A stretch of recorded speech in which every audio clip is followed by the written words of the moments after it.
Kabanata 38, Liwanag sa Kadiliman.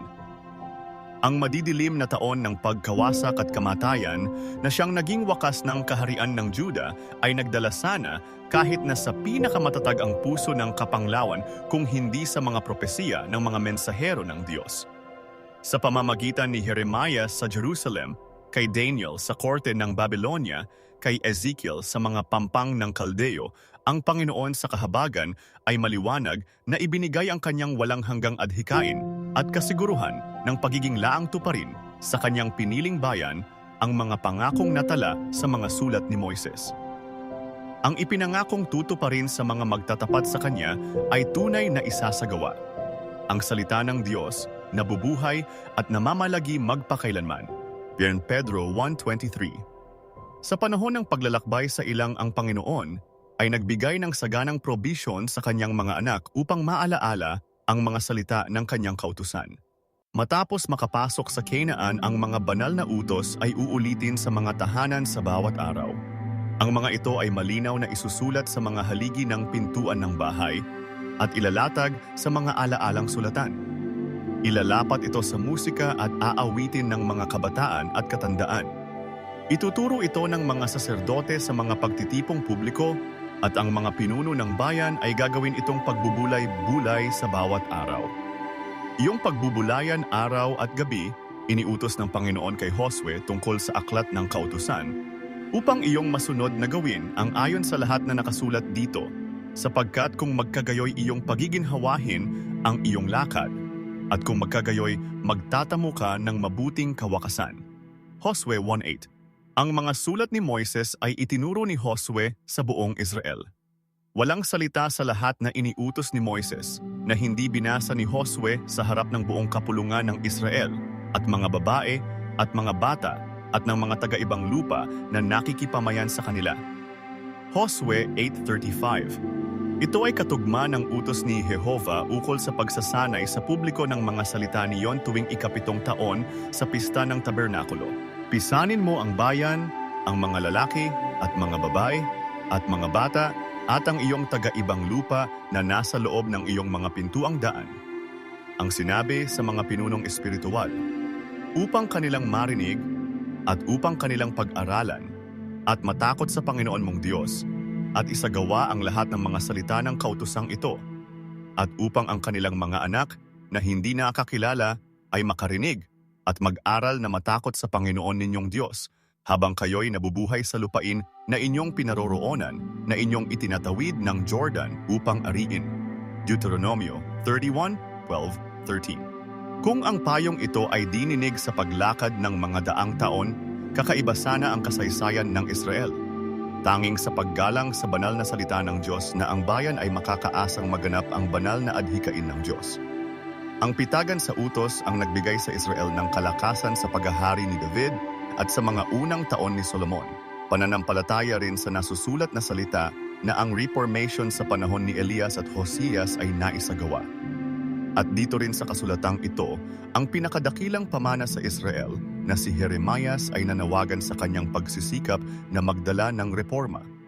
Saan mang dako siya naglingkod, ang kanyang samo sa bayan, inyong pakinggan ang mga salita ng tipang ito, mga salitang magdadala sa kanila ng lubusang pagkaunawa ng panukala ng Diyos upang maipaabot sa lahat ng mga bansa ang kaalaman tungkol sa nagliligtas na katotohanan.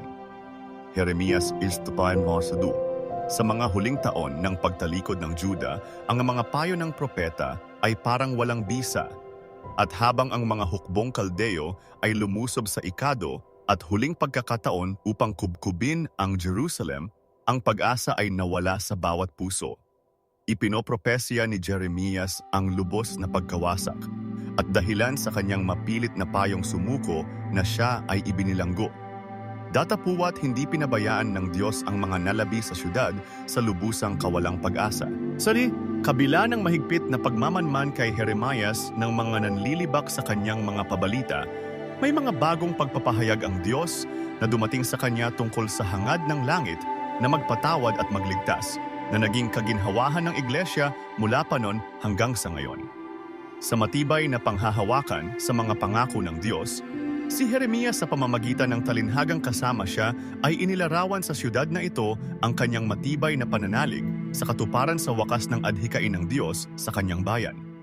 Sa harap ng mga saksi at pagbibigay pansin sa lahat ng porma ng batas, binili niya sa halagang 17 siklo ng pilak ang isang pamanang lupa sa katabing bayan ng Anathoth.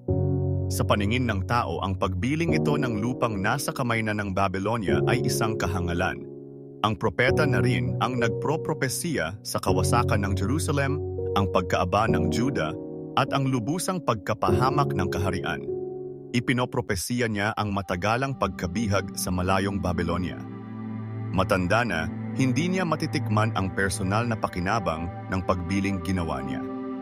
Gayunman, sa pag-aaral niya ng propesiya, ay nabuo sa kanya ang isipang isa sa uli ng Panginoon ang kanyang bayan mula sa pagkabihag tungo sa pag-aangking muli ng lupang pangako.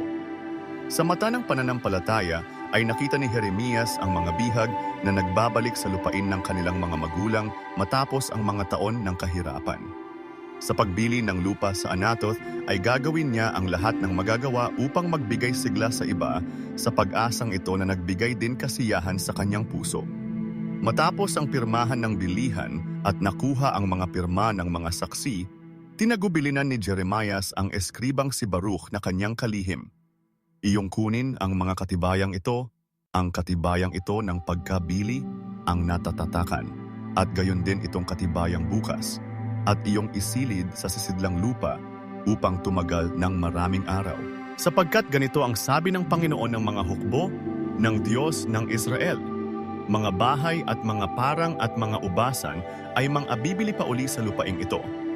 Jeremias 32:14-15. Gayon kasama ang tanawin ng hinaharap para sa Juda, nang ang bilihang ito ay matapos anupat, ang pananampalataya na rin ni Jeremias ay tunay na nasubok. Siya kaya, sa pagsisikap na pasiglahin ang Juda, ay gumawang pinangungunahan ang Diyos? Sa pagsisikap na magtatag ng pagtitiwala sa mga pangako ng salita ng Diyos, hindi naman kaya siya nagbigay ng maling pag-asa? Silang pumasok sa tipanan sa Diyos ay matagal nang bumitiw sa kanilang salita. Ang mga pangako kaya sa piling bansang ito ay tunay na matutupad lahat? Nabagabag ang diwa at lumo sa kapanglawan sa pagdurusa ng mga ayaw magsisi. Ang propeta ay namanhik sa Diyos ukol sa dagdag na liwanag ukol sa panukala ng langit sa sangkatauhan. Panginoong Diyos, nanalangin siya, narito, iyong ginawa ang langit at ang lupa sa pamamagitan ng iyong malaking kapangyarihan at sa pamamagitan ng iyong unat na kamay. At walang bagay na totoong napakahirap sa iyo, na ikaw ay nagpapakita ng kagandahang loob sa mga libo-libo at iyong ginaganti ang kasamaan ng mga magulang sa sinapupunan ng kanilang mga anak pagkamatay nila. Ang dakila na makapangyarihang Diyos, ang Panginoon ng mga hukbo, ay kanyang pangalan, dakila sa payo, at makapangyarihan sa gawa, na ang kanyang mga mata ay dilat sa lahat ng mga lakad ng mga anak ng tao, upang bigyan ng bawat isa ng ayon sa kanyang mga lakad at ayon sa bunga ng kanyang mga gawa, na naglagay ng mga tanda at mga kababalaghan sa lupain ng Ehipto hanggang sa araw na ito sa Israel, at gayon din sa gitna ng ibang mga tao, at magtaglay ka ng pangalan gaya sa araw na ito. At iyong inilabas ang iyong bayang Israel sa lupain ng Ehipto sa pamamagitan ng mga tanda at ng mga kababalaghan at ng malakas na kamay at ng unat na kamay at ng malaldang kaldlabutan. At ibinigay sa kanila ang lupaing ito na iyong isinumpa sa kanilang mga magulang na ibibigay sa kanila, lupain na binubukalan ng gatas at pulot, at sila'y pumasok at kanilang inari, ngunit hindi dininig ang iyong tinig o lumakad man sa iyong kautusan. Sila'y hindi nagsigawa ng anuman sa lahat na iyong inutos sa kanila na gawin, kaya't iyong pinapangyari ang buong kasamaang ito sa kanila. Talatang 123. Ang mga hukbo ni Nabucodonosor ay akma ng kukunin ang Sion sa puwersa. Libo-libo ay nasawi sa huling depensang ginawa sa syudad. Libo pa rin ang namatay sa gutom at sakit. Ang kapalaran ng Jerusalem ay natatakan na. Ang kumukubkob na hukbo ay nasa mga pader na ng syudad. Narito ang mga bunton. Patuloy na nanalangin ang propeta sa Diyos. nagsidating sila sa bayan upang sakupin, at ang bayan ay nabigay sa kamay ng mga taga-Kaldea na nagsisilaban doon dahil sa tabak at sa kagutom at sa salot. At kung ano ang iyong sinalita ay nangyayari. At narito, iyong nakikita at iyong sinabi sa akin, O Panginoong Diyos, iyong bilhin ng salapi ang parang at ikaw ay tumawag ng mga saksi. Yamang ang bayan ay ibinibigay sa kamay ng mga Kaldeo. Talatang 24:25. Ang dalangin ng propeta ay dininig na mabiyaya. Nang magkagayoy dumating ang salita ng Panginoon kay Jeremias sa panahon ng kalungkutan, noong ang pananampalataya ng lingkod ng katotohanan ay nasubok na nagsasabi, Narito, ako ang Panginoon, ang Diyos ng lahat na tao. May anumang bagay ba na totoong mahirap sa akin? Talatang 26:27. Ang syudad ay di magtatagal ay mahuhulog na sa mga Kaldeo. Ang pintuan at mga palasyo ay susunugin. Datapuat, sa kabila ng tiyak na pagkawasak na ito, at ang mga nananahan sa Jerusalem ay dadalhing bihag. Gayunman, ang walang hanggang adhikain ng Diyos sa Israel ay matutupad. Karagdagang tugon sa panalangin ng kanyang lingkod, inihayag ng Panginoon tungkol sa kanilang nagdaranas ng parusa. Narito, aking pipisanin sila mula sa lahat ng lupain, na aking pinagtabuyan sa kanila sa aking galit at sa aking kapusukan at sa malaking poot. At dadalhin ko sila uli sa dakong ito, at akin silang patatahaning tiwasay, at sila'y magiging aking bayan, at ako'y magiging kanilang Diyos. At bibigyan ko sila ng isang puso at ng isang daan, upang sila'y matakot sa akin magpakailanman, sa ikabubuti nila at ng kanilang mga anak pagkamatay nila. At ako'y makikipagtipan ng walang hanggan sa kanila, na hindi ako hihiwalay sa kanila upang gawan ko sila ng mabuti, at sisidlan ko sa puso ng takot sa akin, upang huwag silang magsihiwalay sa akin. Oo, ako'y magagalak sa kanila upang gawan ko sila ng mabuti, at aking tunay na itatatag sila sa lupaing ito ng aking buong puso at ng aking buong kaluluwa. Sapagkat ganito ang sabi ng Panginoon, kung paanong aking dinala ang lahat na malaking kasamaang ito sa bayang ito, gayon dadalhin ko sa kanila ang lahat na mabuti na aking ipinangako sa kanila, at mga parang ay mabibili sa lupaing ito na inyong sinasabi, sira na walang tao o hayop man, na bigay sa kamay ng mga Kaldeo.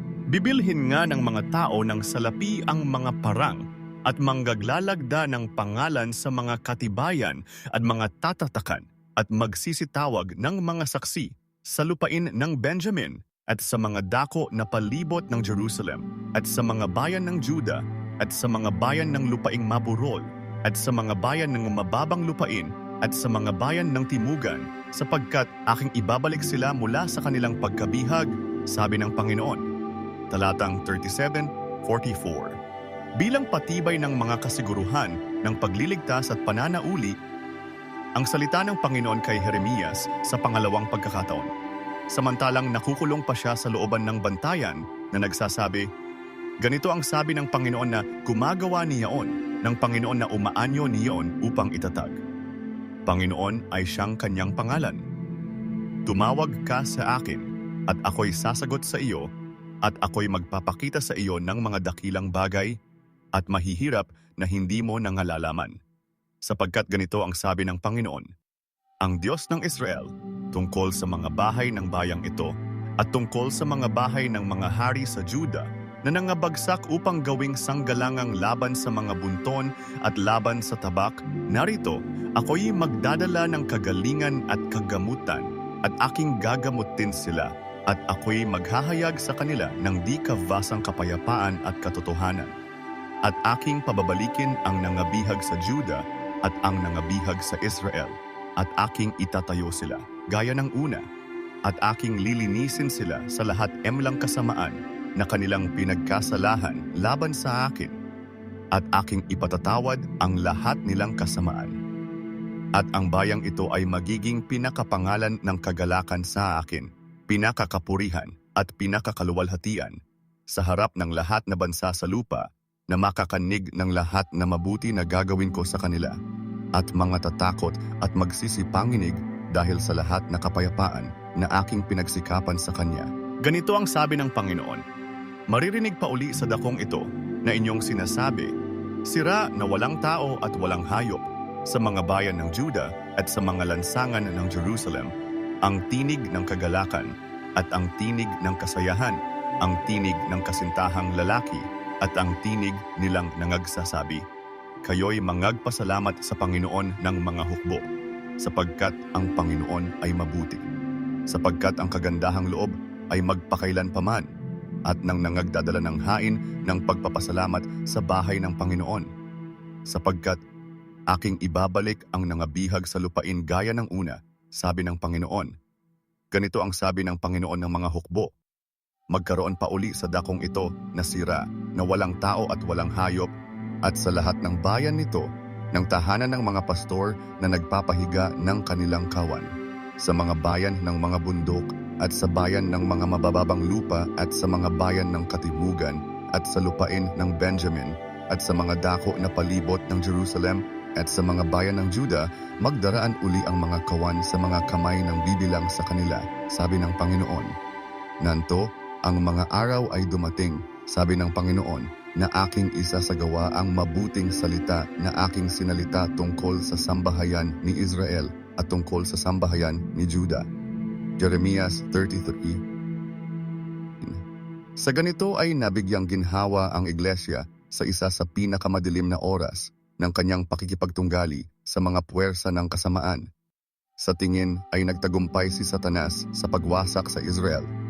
Datapuwat ang Panginoon ay nangingibabaw sa mga pangyayari sa kasalukuyan, at sa mga susunod na mga taon, ang kanyang bayan ay magkakaroon ng karapatang tubusin ang nakaraan. Ang pabalita sa iglesia ay, huwag kang masindak, O Jacob, na aking lingkod, huwag ka mang manlupaypay, O Israel.